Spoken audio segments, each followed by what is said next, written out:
Every one of these artists undoubtedly took sheet music and practiced with those inspirations that they had, and every one of them listened to those people's recordings, and undoubtedly every one of them performed and tried to do it, at least in training, in that style. So the question I ask, and I'll just go right down the line, starting with Cy. We have a conundrum here at a minimum.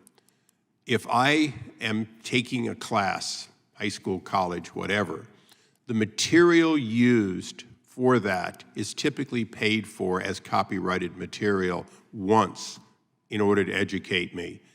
After that, my education, assuming I'm not using the script itself, my education goes forward without further copyright. If I take a significant amount from one of those college books that I purchased on which the copyright was paid, I have an obligation to disclose it, and if it's beyond a snippet, to pay. Is that really what you believe is at the root of how computers, and I apologize to Mr. Irwin, learn or collect data? I think the analogy is a very close one, both as a legal matter and as Mr. Professor Callison-Burch can talk about the technology, but at least as I understand the technology, that is also true as well, that the copyrighted works are being used not to create a collage or record the copyrightable content within them, but to simply learn statistical facts about the works themselves. And it's a very similar process to the way humans learn. Now, the problem with machines is that they learn much more inefficiently than humans do. I can read 3 or 4 books about a topic and then be conversant about that topic and maybe even write my own article about that topic.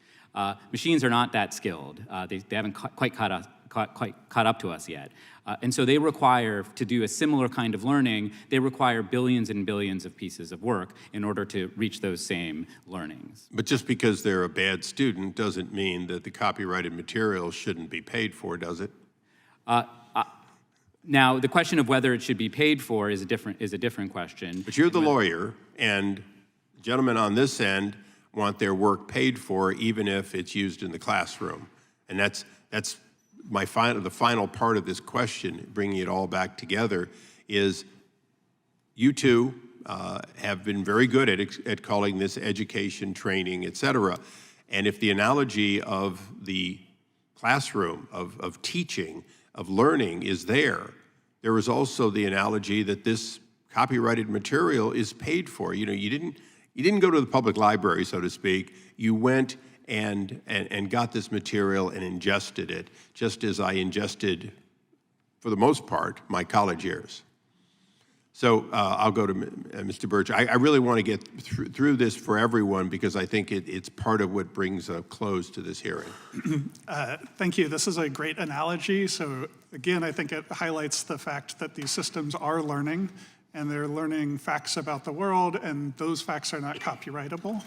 I think where the material is acquired from and whether that's fair use or not fair use is exactly the right question.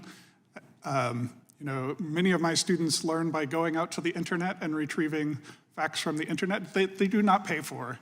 That is what's happening here. And so I think— You mean you haven't published a book that you make them buy, like my professors?